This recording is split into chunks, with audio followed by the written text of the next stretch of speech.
Hi, everyone. Welcome back to the Change Your Mind podcast, where we explore personal development, spirituality, and science. I'm your host, Kris Ashley. I'm really excited for my guest today. She is an expert on forgiveness. And if you've read my book, you've heard my show, you know that forgiveness is something I talk about a lot as well, or seen me speak ever. I talk a lot about forgiveness. So I'm really excited to kind of swap ideas and see her take on it and learn something new alongside all of you. First, a couple quick announcements. As always, head over to the links in the show notes. You're going to find ways to connect with my lovely guest. You'll find ways to connect with me on social media, ways to sponsor the podcast. You'll find a link to my book, Change Your Mind to Change Your Reality. It was endorsed by 3 people from the film The Secret. That's Michael Beckwith, Marcy Shimoff, Bob Doyle. It was endorsed by John Gray, who wrote Men Are From Mars, Women Are From Venus, and Anita Marjani, who wrote Dying to Be Me. So go check it out. And yeah, you'll find links to my other 2 television shows, all about metaphysics. One's a docuseries, one's an interview show. So go explore, check it out. And as always, this podcast is part of the Los Angeles Tribune Podcast Network. We are doing massive things in personal development. We have an event pretty much once a month, either in person or virtual now. I was just on stage with Dean Graziosi and Les Brown and Mark Victor Hansen and Jim Quick and Joseph McClendon and Sharon Lecter. Like, we have incredible headliners. Come be a part of what we're doing. It's so much fun. We're changing the world and having fun while we do it. What if the one thing keeping you stuck is the way you think? Welcome to Change Your Mind with Kris Ashley, the podcast where science meets spirituality and mindset becomes your most powerful tool for transformation. I'm Kris Ashley, author of Change Your Mind to Change Your Reality, trainer, speaker, and lifelong seeker. For years, I battled trauma, depression, anger, chronic illness, low self-worth, and the weight of old stories. Until I discovered how to rewire my mind, reconnect with my divine nature, and consciously create a new reality from the inside out. This show is here to help you do the same. Each week, we explore the intersection of personal development, spirituality, and science, diving into topics like healing, emotional mastery, entrepreneurship, resilience, and the quantum nature of reality. You'll hear powerful stories, gain practical tools, and real conversations that will help you change your perspective, get unshakable confidence, and live the vision your soul has always known is possible. Whether you're navigating a major life shift, building your dream business, or seeking deep healing and alignment, you're in the right place. So if you're ready to break through, take back your power, and create a life on your terms, this is your moment. Let's break free from the patterns that hold us back, awaken to who we truly are, and rise. Your transformation starts now.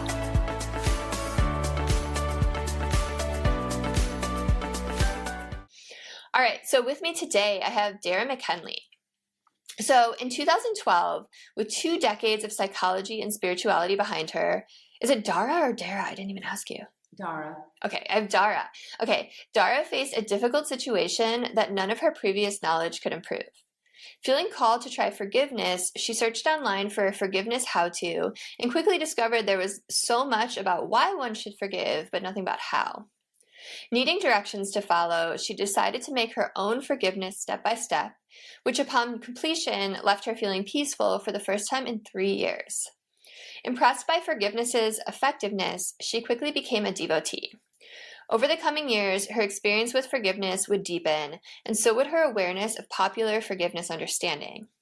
Specifically, she saw that most people had something they wanted to forgive, but they didn't know how.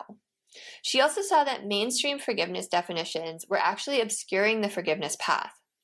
Seeing the need for a logical and straightforward forgiveness paradigm, Dara created How to Forgive. Today, Dara guides participants beyond mainstream forgiveness understandings and into a practical spiritual process that heals and restores peace. So welcome, Dara. I'm so happy you're here. Thank you. Thank you for having me.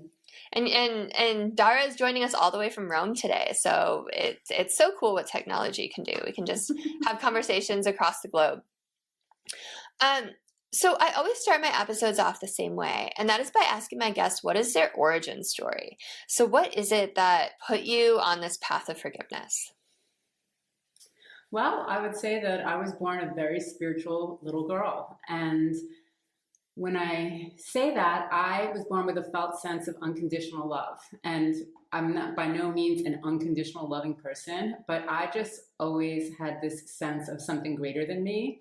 And I had no clue what it meant or what to do with it or how to use it. And I definitely didn't grow up in a culture or society that asked me about it, cultivated it. So I just kind of was having this experience and was on my own with it. But slowly, as I developed and aged, I found a path towards psychology and spirituality, and then ended up finding a graduate degree that merged those two together in Boulder, Colorado.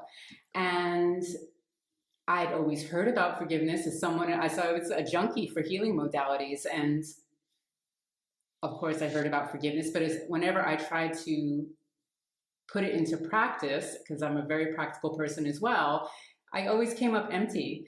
So I kind of chalked it up like, oh, it's some nice spiritual ideal, but it really doesn't have legs that walk. And in 2012, I converged with it in a different way. Do you want to share that story about 2012? Sure, yeah. So in the early 2000s, I got into a business relationship with a couple of people that I would eventually see that I was incompatible with. But the business took off and we just kind of endured each other for as long as we could. And then probably like 5-6 years in, everything fell apart and I was pushed out of the business. And I was half relieved and half heartbroken because the business did bring me a lot of joy. So at the time, I had 2 decades of psychology and spirituality behind me. So I said, okay, Dara, this is a huge hit, but you will recreate your life. You'll focus on gratitude. You'll lean into your significant relationships. You'll process your emotions. You'll pull out every skill that you've learned over the last 2 decades and apply it, and you'll get through. And 3 years later, and this would happen when I was folding the laundry and doing the dishes, I noticed a negative narrative looping in my head still. And as this is happening, I'm also getting assaulted by the initial symptoms of perimenopause. And so I'm having insomnia, anxiety, fatigue, and I have a 3-year-old and a 6-year-old. And perimenopause right now, you can Google and find way more information than you ever wanted to know about it. But just 12, 13 years ago, it was a desert. So you could not Google perimenopause and get any information. So the doctors were like, we don't know what's wrong with you. So I really started like freaking out essentially. And because I have this really strong spiritual connection, and I would never describe myself as psychic, but I'm very, very intuitive. And so I can have these like come to Jesus moments that I've probably prior to this have had 3 or 4 times in my life. And so I pulled that card. I said, wow, I'm really, really concerned. I'm scared for my children. I'm scared for my health. Like, I need a sign. I absolutely need a message about how I can step forward out of this situation. And the message I got back was forgive. And very important moment right here is that, like, a lot of people who get the nudge to forgive or get the suggestion to forgive, I did not like that message. I resented it. I rolled my eyes. I thought, oh, how could pardoning what happened be the answer to my problems? And I tried to blow it off. And about 60 minutes after I got the message, it was so clear and so strong. I thought, okay, Dara, you like to try new things. You're very open. Get online. This is 2012 now, October 2012. Get online, Google how to forgive, and find whoever wrote the How to Forgive 5-step PDF and follow it and see what happens. You have nothing to lose. And so I did that, and 99.9% of what came up at the time was why a person should forgive and nothing about how. And well, there was some woman on some forum somewhere that I found, like me, calling out to the forum and saying, but how do you do it? And everyone was answering her back, you just do it. So I closed my computer and I was like, well, I can't just do it. Like, I really do need a step-by-step. And I thought, I'm on my own here. And so I said, well, Dara, you've been studying psychology and spirituality for 2 decades. If anyone can figure this out, you can. Think about this. How would someone go about doing this? And my first question to myself, which stepped me onto the forgiveness path, was, okay, I've been looping in a negative narrative for 3 years. What's the opposite of doing that? And well, I'd like to ask you that question before I answer it, because it's always interesting to me, like what someone thinks the opposite of looping in a negative narrative is. And I know that's like a huge range. For me, it's probably like, how did you grow from this? What did you learn from this? Yeah. Okay. Lovely. My answer to that question was, oh, I would bless this entire situation with the highest love. Mm. And with that, I took my first step. And then I pretty much entered, what someone could say like a, vortex for the next 3 days where I received this, immense transmission. And I don't say that in any airy-fairy way. I really kind of locked myself in my closet and went really, really deep. It was very cathartic. And I came up with this practice and I did it for 21 days. And 21 days later, I felt completely at peace about what had happened.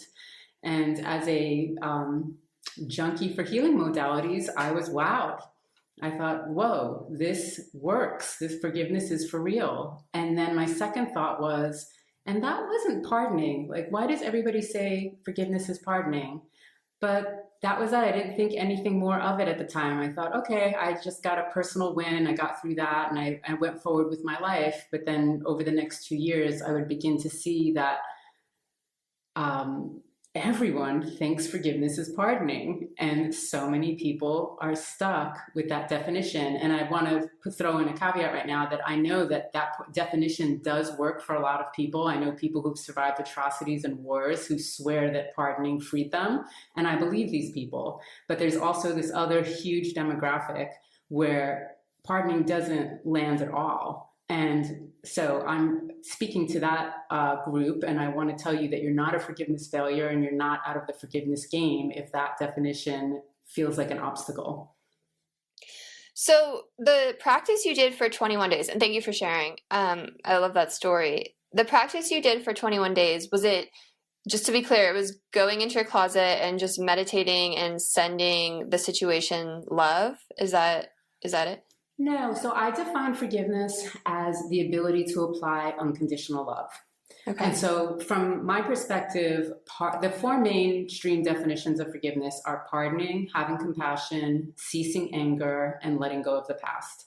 Okay. And so from my perspective, those definitions are actually putting the cart before the horse.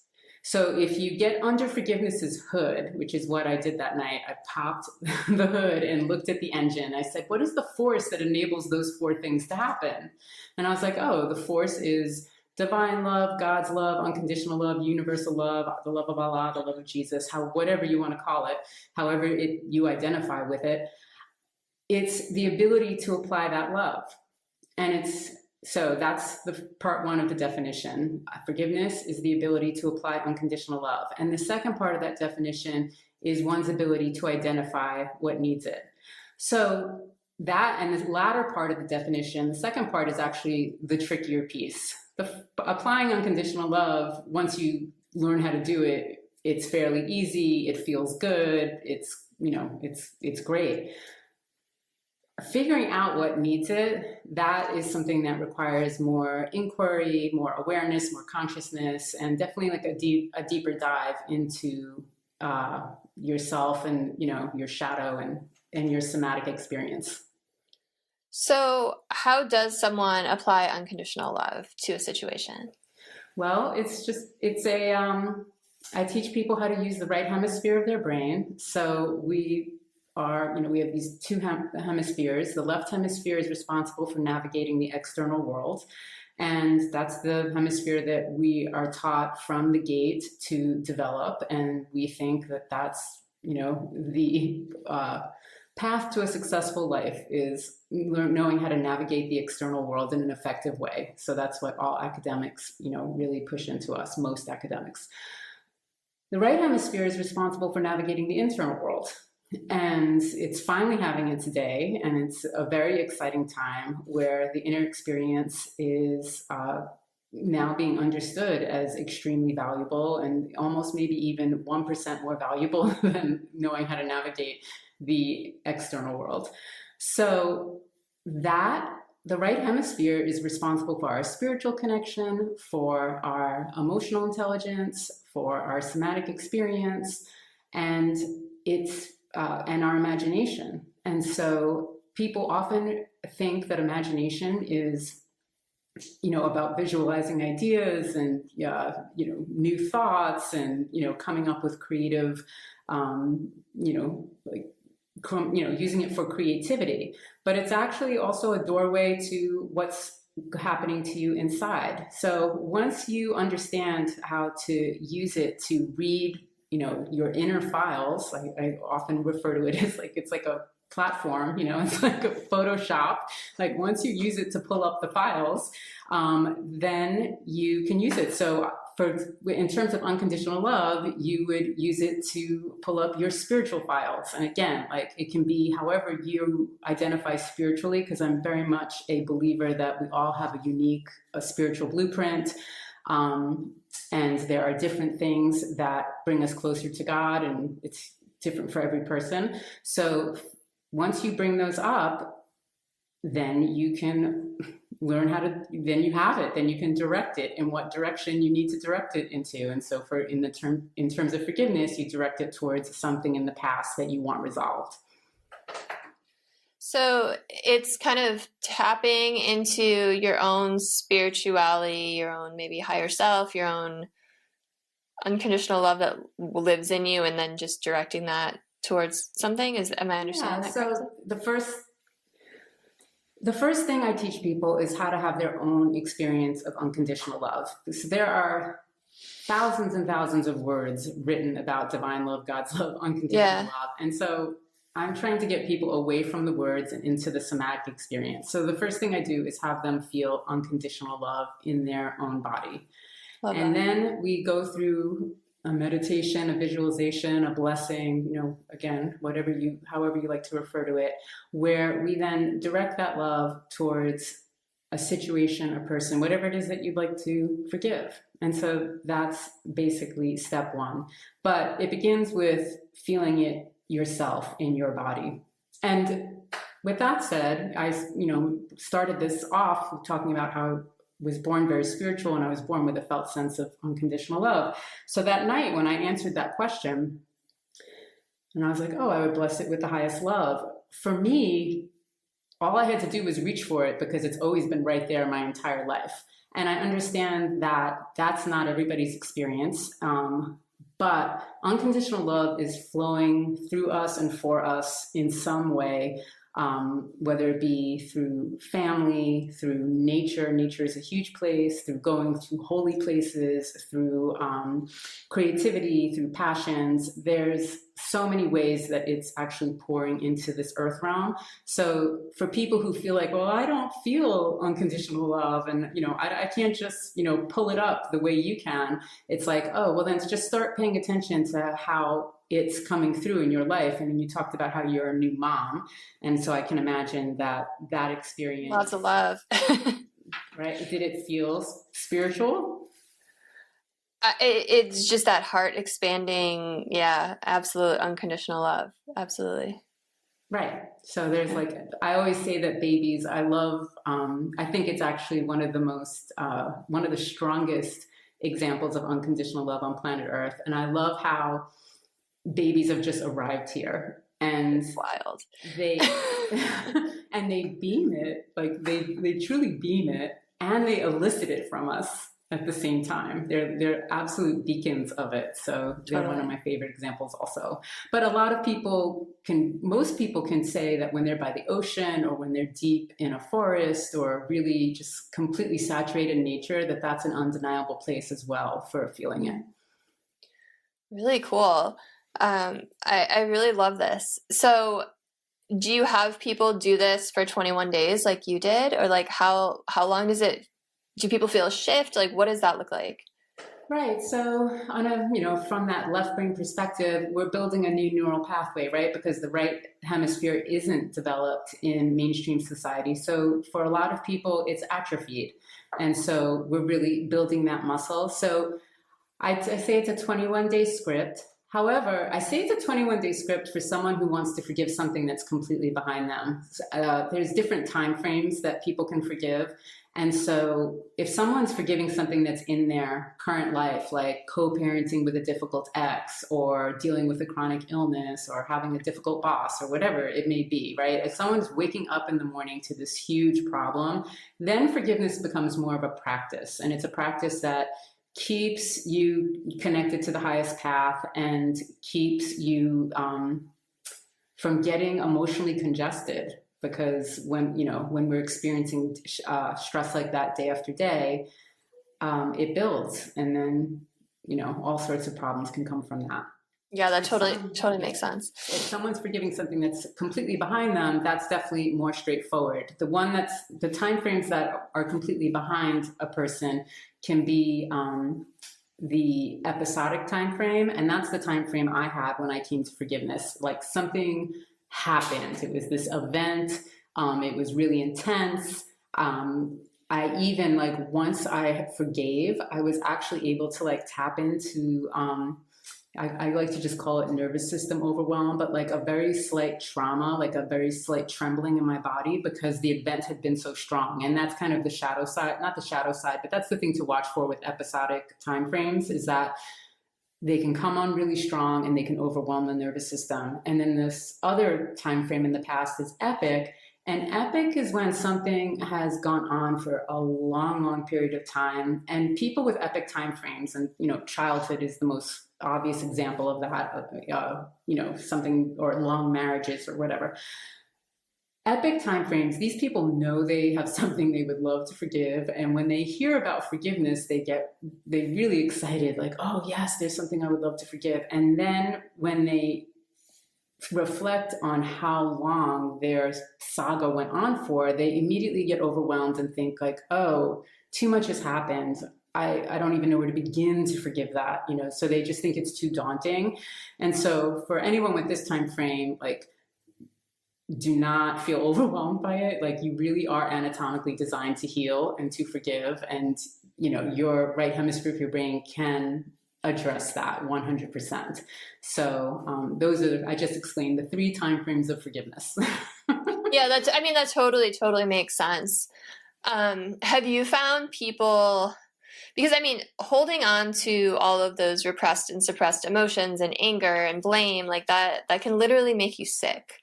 Have you found anyone, having like amazing healings after doing this practice or anything like that? Mostly from the emotional perspective. No one has come yet that has had anything like in an acute, severe place, because typically when someone's in that arena, they're just surviving, it's kind of like past the point where they can really address it. However, I have definitely had, I've basically just been forgiving and forgiving and forgiving. I'm kind of just obsessed with the whole practice, and and it's not, I would never call it easy, but it's always so worth it to me. So I've definitely had random mystery pains in my body that I have been able to include into the practice, where the practice has proven 100% effective. So I can just speak for that for myself. And I also, knowing myself, I'm a very psychosomatic person, meaning that like my unprocessed emotions filter into physical symptoms kind of at light speed. So, lucky you. Yeah, sort of. So, okay, so you said there was kind of like the 2-part thing, right? Like the first was figuring out how does someone apply unconditional love. The second was figuring out what needs it. So let's talk about like the figuring out what needs it. Because it seems like a lot of times people would come to you and be like, this is the thing I need to forgive. So is there like something deeper underneath that? Or like, yeah, just talk to me about that. Right. So one of the biggest criticisms about forgiveness in mainstream, that you can kind of find online, is many people think that it's spiritual bypassing, that it actually bypasses the pain and reality of what happens, and it's just a platitude. That's weird. And, say it again. I said that's weird. How so? because to me, it's like so obviously a healing practice. To think that spiritual bypassing is just like a strange, it just sounds like a defense mechanism.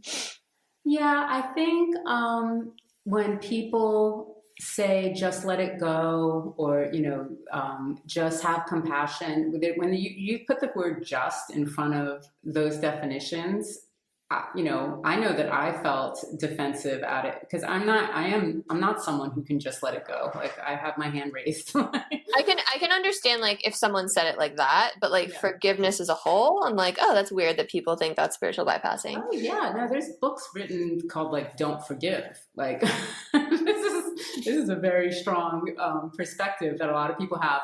I remember the first time I haven't done this in like a decade, but like a decade ago, I went on Twitter just to see what people were saying about forgiveness, and I checked out the hashtag forgiveness, and 95% of it was that forgiveness was nonsense. And it was a very popular hashtag. So forgiveness has, quite a bit of criticism out there. So, but my course and how I teach it, it's very emotion positive, meaning that you forgive the external circumstances, and then you include in that practice how those external circumstances made you feel. And the only way to identify how exactly it made you feel is to really, face them and see and process them. And I'm not a huge fan of people saying, feel your feelings, just feel your feelings. And I think that's definite progress in Western culture, for a culture that has really denied and suppressed emotions for, hundreds and hundreds of years. However, I think that for a lot of people, emotions are incredibly intense. So I almost liken it to telling somebody just go swimming in the deep end, right? You need to know how to swim to jump into the deep end. You can't just go swimming into the deep end. So with that said, I'm not a fan of just feel your feelings, but I'm a huge fan of learn to see and process your emotions. And with that said, there's more of a goal when someone's actually turning towards their emotional realm is to dissolve it, not to just feel it. It's actually like when we see and process our emotional realm, it kind of instantaneously lightens up. And most people, when they start doing the practices that I teach them, I feel like I've heard this probably like 70 to 80% of the people who've taken the course, they're shocked at how much they have inside them. So with that said, once people start seeing and processing and circulating their emotional realm, which again, is just another anatomical system that's supposed to move, once people start circulating it, then they can start to see like, oh, like they can start to see the mark or the wound or the effect that the situation had on them. And once they're able to identify that, then that gets included into the blessing practice. And so it's like if you're feeling anger around it, you start to bless the anger. Right. If that's the core emotion. A lot of times anger is not the core emotion, right? Like a lot of anger is always covering up sadness or heartache or something. So yeah. I think sometimes anger can be the core emotion for sure. I think some people come in feeling more on the grief side of things and need to tap into their anger. And some people come in on the angry side of things and need to tap into their grief and sadness about what happened. Some people have fear, like I think there's always, not always, but I think investigating past the initial emotion is always worth the investigation because oftentimes people find something deeper there. I'm actually like, I think rage is often a very legitimate experience that people are having that is often covered up. And again, like rage is often so, what's it called?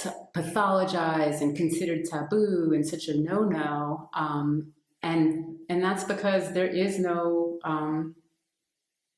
safe and secure way to channel it. But when somebody has a safe and secure way to channel it and understands that it's actually just a human defense response that, you know, has kept humans alive for, you know, again, hundreds, thousands and thousands of years, it's like, oh, it's like, I can see that I'm not a monstrous person for having this experience, and I can actually channel it forth in a healthy way. Yeah, I mean, I couldn't agree more about, you know, I say feel your emotions, but I understand like the wording that you were saying. It's funny, like this whole conversation is making me think, like, have you ever read the book Letting Go, The Pathway of Surrender by David R. Hawkins? No, it's really, really good. You should read it. It's phenomenal. It's very famous. He was a psychologist, so it's like a little bit dry, but it's like it will change your life. But I remember reading that book, and he talks all about repressed and suppressed feelings. That's like emotions. That's like what the book is about. And he actually like puts them on like a numerical scale where like, you know, love and authenticity and gratitude are like super high, and like, you know, judgment and whatever is like super low. But the whole book is like talking about how, you know, we have to let go of our emotions, and emotions are layered, kind of like how you were just saying, like, you know, there's always something beneath that first top layer of rage or whatever it is. But I remember leaving that book like in a similar way to how you felt with forgiveness, being like, okay, like I understand there's repressed emotions. Like I get this, I like understand, but like, how do I let go of them? And I ended up finding Osho's dynamic meditation. And I know Osho is a very controversial figure, but, you know, for listeners, I mean, I've had two people. If you want to hear about Osho, go back several episodes. I've had Subhan and Shanti on, who were literally like the third and fourth people like on his ranch. Like he like devout spiritual followers, like had nothing to do with the craziness. You can separate a teacher from some of their followers, but that practice for me has been the most life-changing thing ever, because it allows you to feel your repressed emotions. And it's literally what you were saying. Like I'll start with, you know, like if anger is the top thing on the surface, I'll start it, and within like moments it shifts, and then you feel the thing underneath, and then it shifts and you feel the thing underneath. So it's so powerful. And like the lightness you feel when you start to let go of that shit is just amazing. So I'm loving everything you're saying. It's just like such a parallel story to like what I experienced with that. But you have to let go of that kind of shit. Like it's poison, and like holding on to that poison only hurts you. Right. It builds and builds. Yeah. And I feel sad because I feel sad and happy because, again, I definitely feel like the emotional world is finally having its day. And emotional intelligence is a conversation that's extremely popular right now, and that makes me very, very happy. But I also, again, it's definitely the realm of human experience that gets the worst rap. And so I feel like when you think about how emotional human beings are, my goodness, I know that until I figured out my emotional world, I was miserable. So do you really, I don't know if I like live in a bubble or something, but I'm like, are there, is it really like frowned upon still to like feel your emotions? Is that still like such a taboo thing? On the West Coast of the United States. Well, and I like I've been immersed in this world for like over 2 decades. On the West Coast of the United States. Well, not the West Coast, but just like spirituality and personal development. I've been like immersed. You are 1,000% in a bubble. You and me. And I say that I have lived in Boulder, Colorado, which is a bubble. I've lived in Seattle, which is a very groovy, you know, city like the Bay Area that has a lot of progressive things happening. And I've also lived in Rome, Italy, right?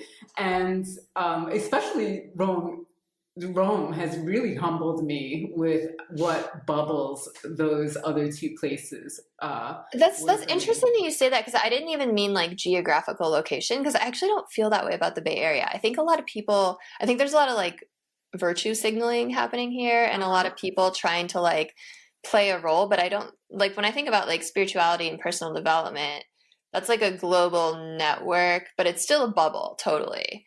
But yeah, I don't feel that way about the Bay Area. I have found it super heavy on the West Coast, and And in a good way, you know, like I really think like people are doing evolutionary things on the West Coast of the United States that aren't happening in other places of the world. And I also see everything, you know, in terms of like, what did you call it? Virtue signaling. Virtue signaling.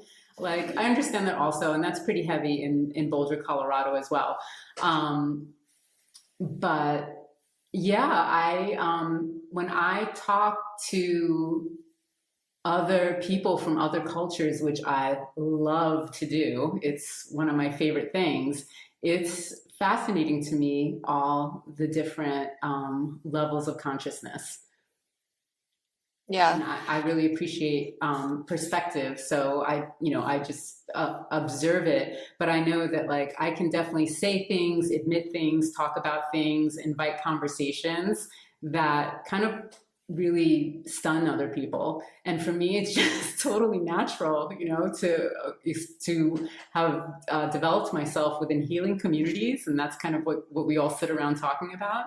Yeah. So once you extract yourself from that and just like, I hang out in Rome with a lot of expats, you know, so just regular people who are just travelers coming together. And expats are very open, generally speaking, but I wouldn't necessarily call them diehard seekers. Like seekers really are a specific group of people. Yeah. And I didn't get that. I remember someone called me a seeker like a decade ago or 2 decades ago. And I was like, I am? And now I'm like, oh yeah, I can own that one. So what do you say to people who are like, you know, such and such, what such and such did to me is unforgivable? Like, how did you phrased it a certain way? I'm trying to remember. It was like pardoning or something, like, oh, how do I just let them get away with this? Like they're gonna take advantage again, or you know, they're gonna think what they did is okay. Like, what's your response to people that say stuff like that? Yeah, it's interesting because one of the top things that people Google about forgiveness is why can't I forgive my ex, or why can't I forgive my husband, or you know, that's why can't I forgive, and then fill in the blank. And so I describe it that there's interpersonal forgiveness and there's intrapersonal forgiveness. And interpersonal forgiveness is the forgiveness that happens between two people. And what I really, you know, want people to understand about that one is that it really is a two-way street in order for forgiveness to be created. So like if you're in a relationship with somebody and a violation or betrayal happens, that other party, the violating party, really needs to come forward and express their regrets, want to rebuild trust, want to make amends. Because otherwise, if you don't rebuild trust, how could you pardon them, right? I don't get it. Like I couldn't pardon somebody who didn't regain my trust. Or you know, I could forgive them. And so that's like, you know, a big distinction that I make is that you don't have to pardon somebody in order to forgive them. Then there's intrapersonal forgiveness. And intrapersonal forgiveness is something that we do on our own and that we can do about anything. And I say that not everything is pardonable, but everything is forgivable, because unconditional love really has zero ability to withhold itself from whatever is in its path. And I love that you brought up Anita Moorjani, you said. You know, she wrote an incredible book about her experience with divine love. You know, near-death experiences are one of the most profound ways to learn about the reality of unconditional love. Because it's only forgiveness on the other side. Right. There's only love and forgiveness. There's like no judgment at all. Right, exactly. So, for example, like what if you need to forgive somebody who's passed away, right? Or what if you're never going to get that apology? So many people need to forgive the experience of being in a relationship with someone who's narcissistic. Narcissistic people are never going to apologize, right? Or it's unlikely that they will ever apologize. And so that doesn't leave you out of the forgiveness game, not receiving the amends and the apology from the other person. You really can. Intrapersonal forgiveness is really something you do on your own for yourself. And in order to transform and transcend what happened and create a new beginning for yourself. Yeah, that's cool. I like the distinction. So your answer to that would kind of be like, you don't have to pardon them in order to forgive them. So I guess then what would the distinction be that you make for those people between the two? That I don't define forgiveness as pardoning, and that there are some things in this world, a lot of things in this world, that I don't believe are pardonable. But everything is forgivable, because unconditional love has zero ability to withhold itself from anything that's in its path. And so as a forgiveness practitioner, we are skillful at putting things that our logical minds say are horrific and unforgivable and unpardonable and unexcusable. As a forgiveness practitioner, actually takes those situations or persons and knows how to put them into the path of unconditional love. And so this is actually another huge point right now, and a big piece of what I teach is that I teach that forgiveness is a delegation. So a lot of people, when they are feeling very strong emotions, forgiveness seems impossible. So what I'm teaching people is that forgiveness is not your ability to love unconditionally. Forgiveness is your ability to enlist unconditional love. And so that night when I stepped onto the forgiveness path, I, had nothing but resentment towards my ex-business partners. Like, I didn't feel anything. I didn't feel any love for them in my body. I thought they were terrible people who did a terrible thing and betrayed me. However, again, I was born with this experience that I could reach for in that moment. It's like, oh, I can't forgive these. I can't love these people right now, but I have access to this thing that can, for whatever the reason. So let me go grab this thing that can love them, and let's see what happens here. What happens if I take this situation and saturate it in unconditional love? And my hypothesis, came out good, 21 days later. Yeah, very cool. So is there anything regarding forgiveness that we haven't talked about yet today that you really want to get out there to people? Well, I just know that as a forgiveness teacher, I often hear, oh, I tried to forgive and I just couldn't make it work, or forgiveness is the hardest thing that a person can do. And oh, I really tried hard to forgive my mother or father, and I couldn't do it. And so what I want to say to these people is that you're not a forgiveness failure, that there is another approach, and that pardoning doesn't work for a lot of people. I might even dare say most people. But pardoning can be a beautiful result of knowing how to wield unconditional love in a skillful way. People, meditators, have you had a profound experience of divine love? I imagine. Yeah, absolutely. And I've had amazing experiences forgiving people too. Yeah. And so do you define it as pardoning? I don't know that I've ever defined it. Okay. I don't know. So can I ask what it was like for you? Yeah, I mean, I there's a talk I'd give on it all the time. Well, so I've had to do two major rounds of forgiveness in my life. The first, I was sexually assaulted by a family member and then disowned by my entire family because of it. But that's so long ago. I was very young. That's so long ago that was my seeking years of trying all the different healing modalities and learning and reading and being that just forever student. But in 2020, I was a target of cancel culture from a community that I was a part of. And I was working at this yoga studio, and this group of former employees decided to take down the boss because according to them, he had done some pretty horrific things. But it branched out to attacking all the directors, all the managers, and all these lies were spread about me on social media. I was receiving death threats up to 3 years later. I was receiving death threats. And it was really traumatic. It was to the point where I was like afraid to go out of my house for a while. Wow. And some things that really helped me,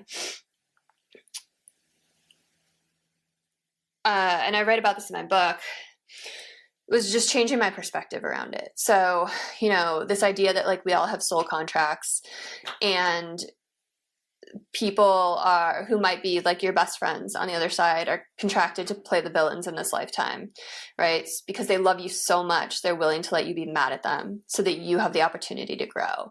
And then, when you're both on the other side, like in the curtain goes down and the actors take off their masks, they're going to give you a big hug and be like, I'm so proud of how you did this, like shifting my perspective around that. And then this idea that like we tend to turn people who have hurt us into monsters in our minds, because it's so much easier for us to hate them if we do. Mm-hmm. And if we can flip our perspective and turn them into teachers, it completely changes our life, because every single person has something that they can teach you.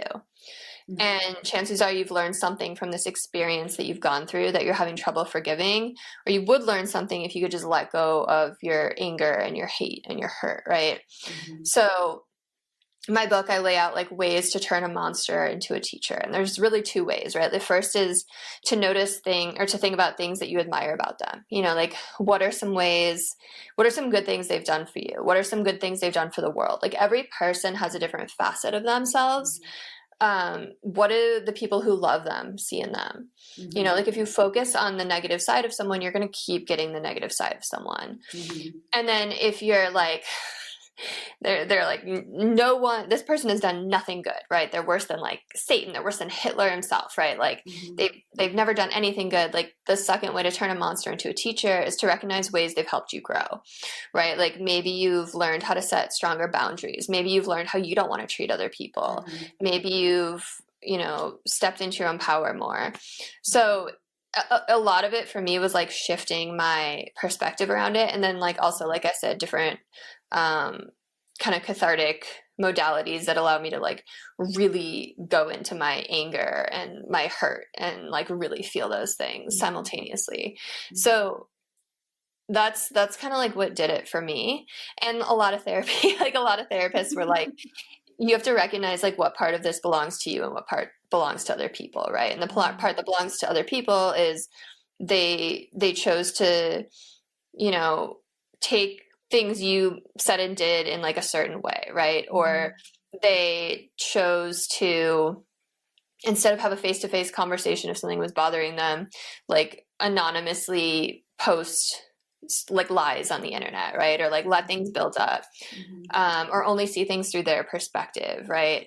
Like I went through 3 different therapists and all of them said the same thing. Actually, they were like, this is about boundaries, right? Like like the people who wrote these things didn't establish proper boundaries, mm-hmm. and like you need to set proper boundaries now. And I mean, now I'm grateful it happened because I learned so much from it, but it was a dark, dark storm. Like I said, I was like up to like 3 years later getting death threats, and people turned it into like crazy, crazy things. Like people decided it was a cult, and like it was just strange. It was very, very strange. Wow. Well, thank you for sharing that. And yeah. I think that getting scapegoated is one of the most intense things that can happen to a person. And you're a beacon for that. It is also survivable.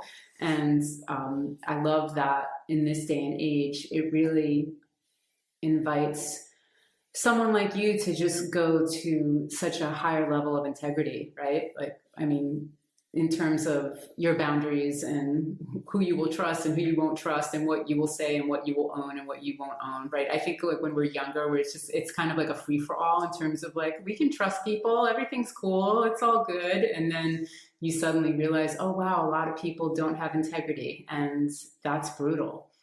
Yeah, I mean, to be fair, it took a lot of work to get to the point where I'm at now. I mean, it's 5 years later, and I feel like I can finally say those things. But yeah, no, thanks for saying that. I think it's I mean, bullying has always been there, but like in the age of like the keyboard warriors and, again, the virtue signaling and the jumping on the bandwagon, that was what was weird too. It was like people who had weeks earlier told me how much they loved me and how grateful they were for me were suddenly like, it was like watching a psychology experiment to see who would like jump on this bandwagon. But I think I learned a lot about really humans. Into karmic curriculums. I agree with you in terms of soul contracts that we all have a karmic curriculum in this lifetime, and it often repeats in different forms. But when we delve deep and really look at it directly, the same theme is kind of looping over and over again until we finally catch onto it. I'm a huge fan of astrology as well, and the astrology chart is a very strong way to be able to identify a karmic curriculum. It's one of my things that I love about it the most, is how it helps us see them. But you were saying that you've had a lot of experiences with divine love, and I was just wondering if you could speak to one of those. I think, yeah, I mean, like through different meditations and healing modalities, but the one the one that pops out the most, I had a shared death experience, and I was able to feel, I was with my dog actually. I was able to feel the most love and lightness and joy and peace that I have ever felt in my life. Wow. And it was like going from like heartbroken and like bawling to like laughing, because it was just the most beautiful, it was just, I don't know how to describe it. It was just light and just love and peace and joy and just whole body tingling. And like, that was definitely So like, your dog transitions and you somehow got, captured by the death experience and went in with the dog. yeah. Wow. I went in like a tunnel, everything. Yeah. I have a TV show coming out soon, and the pilot episode is about NDEs and SDEs, and I like go into the whole story. But yeah, it was so profound to like tap into that. It was like nothing I've ever experienced. I love it. Thank you for sharing that. I'm sad about your dog, of course, but I love that example. And what I love about it also is that, like, think about what that experience would have been like had you not had that. What's an SDE? You mentioned an SDE. I've never heard of that before. Shared death experience. Shared death experience. Yeah, so like a lot of like hospice workers or family bedsides will have elements of the death experience, right? They'll see dead relatives, they'll experience the tunnel, some will have a life review, some will experience floating out of their body. Like there's a whole gamut. There's several books written on it. And that's pretty powerful. Yeah, I love that. I've never heard of that before. So thank you for sharing that. So Dr. Raymond Moody and Paul Perry are in the pilot episode. Dr. Raymond Moody is the man who coined the term near-death experience, but together they've written, I think, over 16 books on near-death experiences and shared death experiences. I'm trying to remember what their SDE book is called. I don't know, but if you look it up, if you're listening, if you Google it, you'll find it, but it's really good. And there's another one called At Heaven's Door about shared death experiences. I love it. And I love, like, just, again, like, I'm very spiritual and I'm also very practical. And so I tell people, I'm like, unconditional love is a medicinal force. Like, aside from having this extraordinary experience, not everybody has experiences like you have. Like, a lot of people go through life like feeling like they've never touched on it. It's really devoted meditation practitioners and people who've had near-death experiences, or people who are just very, very spiritual, who really can tap into it and describe it and how it's beyond description, right? I once, considering I always had this felt experience, once while I was meditating, it completely took me over 100%. And it was startling. I jolted and immediately tried to like examine it and understand it, which of course took me out of the experience. meaning it's so huge that it's not that easy to digest and receive, should it visit you or should it come on strong at whatever point. However, we can tap into it in smaller doses, and it really is this medicinal thing that we can call upon and use as medicine. And so, not that you were trying to do that, but like, I imagine had you had that experience with your dog and had not had that experience of unconditional love, that grief period with your dog would have been a completely different story than what ended up happening, because unconditional love, you went to it or it came to you or you were able to merge with it in that moment. So on a very practical level, I just think it's useful. Totally. And I think like, to your point, like once you accidentally get shown that, you like try to get back to that, right? It like makes you so much more open where you're like, I want to feel that again. Like that was amazing. And it, you know, just because it happens once doesn't mean you're like this enlightened being, right? It's like you're still here doing work, and it's like I've had to like, you know, do healing modalities and sit in meditations and do different things to like get back to that. And I don't think I have it flowing through me to the point where I can tap into it as much as you can. But I don't know, like reading all those NDE stories and watching the videos, it's like everyone describes that that's what the other side is. It's just unconditional love. It's like what we are at our essence. Yeah. So next time, I mean, you're having babies, so I don't know if this is going to happen to you anytime soon, but to all your listeners, next time you're at a dinner party and hanging out with a group of friends, open this question up. Like, ask people if they've ever had a profound experience of unconditional love, because it truly is one of the most interesting conversations. And you'll be surprised, like how some people, because I bring this question up a lot during podcasts, and it's been so interesting to hear people's reports of it. And most people who interview me have had an experience, and I do get even interviewers who are experts in NDEs. But yeah, it's a really cool question to share with others and to kind of like bring more out into an open conversation, because people just kind of see it as like this random fluke experience that they had once.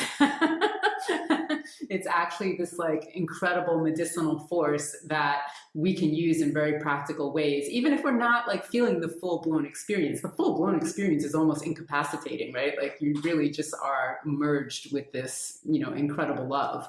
But there's, again, like there's these ways that we can use it. As you know, what I teach people is how to apply it in a very practical way. And I think, you know, considering how hungry people are to feel better in this difficult world, it's definitely this easy access source once you develop your experience with it. So that's what I would like to tell your listeners. Yeah, no, I love that. And I love, one of my favorite things that you've said on this whole show is like, you have people feel it within themselves first before they direct it. Because you can't like, your logical brain can be like, okay, unconditional love exists, like I can do, but you have to like be in your body feeling it, right? Like you have to go within. So I just think that's such an important part of it. And I love that you do that. Thank you. Yeah, that's cool. Yeah, an hour flew by. Thank you so much. It's been, I love this topic. It's been so cool to hear your take on it. If you want to just take a moment and let people know how they can connect with you, I'm sure they want to work with you. So 2 years after my experience, I went to GoDaddy and typed in how to forgive, and there it was sitting waiting for me. So my website is howtoforgive.com, and you can buy the course at any time, and it's a 5-week course, and it's really step-by-step building blocks. The whole goal is for you to learn how to forgive and learn how to forgive by forgiving something. And at the end, like really feel like these skills are yours and you have them for life. And there's also 5 energy sessions in there. I'm very much about people learning how to circulate their energy and to see their energy and to, you know, kind of live from a more body-based experience. And so those are all meant to enhance the forgiveness process. And and I'm at Dara at How to Forgive. And if anyone has any questions or wants to reach out to me, I always love talking forgiveness. I'm going to throw this out there. I think you need to write a book. Oh, thank you. Yeah, So I do you think, want to know why I'm a little hesitant with that? Is because I really want people to have an experience and like a transformational experience. And I almost think that writing a book is going to put everything into words and people are going to read it and go, oh, that's cool. Whereas like the course kind of like really demands that like, no, let's show up 100% and dive into the transformation of all of this. But I really appreciate you saying that, and I take it as a very high compliment. yeah, yeah. Well, think about it. All right. If you are listening and there is something you heard in here that you think will resonate with someone, please send it to them. Like, comment, share, subscribe, all the things. Let's help lift humanity up. Have a beautiful rest of your day, everyone.